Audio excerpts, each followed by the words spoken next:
రైతన్న కండువా వేసుకొని ఇంట్లో నుంచి బయటకు వస్తా ఉంటే ఏమన్నాడు? చంద్రన్న వస్తాడు 20,000 ఇస్తాడు. జగన్ అయితే 13,500 కదా, 20,000 ఇస్తాడు. అదే చిన్న చిన్న పిల్లలు కనబడితే ఏమనేవాడు? అదే ఇంట్లో చిన్న చిన్న పిల్లలు కనబడితే ఏమనేవాడు? నీకు 15,000. చిట్టి తల్లి ఇట్రామ్మా, ఇట్రా తల్లి, ఇటు ఇటు ఇటు ఇటు ఇటు ఇటు దగ్గరకు వచ్చి దగ్గరకు వచ్చి దగ్గరకు వచ్చాయి దగ్గరకు వచ్చి దగ్గరకు వచ్చి దగ్గరకు వచ్చాయి ఇటు ఇటు ఇటు ఇటు ఇటు నీకు 15,000. ఇదిగో నీ తమ్ముడికి నీకు 15,000.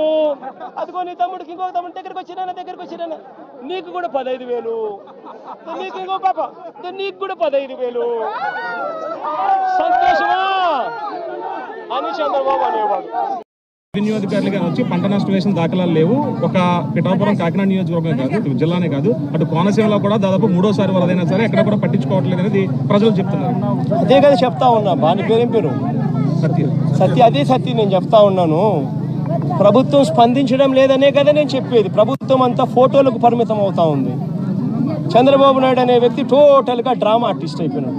మామూలుగా పవన్ కళ్యాణ్ సినిమా స్టార్, కానీ ఇక్కడ కాదు. పాపం ఆయన కొత్తగా వచ్చాడు, పాపం ఆయనకి ఏం తెలిసినట్టు లేదు. కానీ చంద్రబాబు నాయుడు పవన్ కళ్యాణ్ మించిపోయినాడు.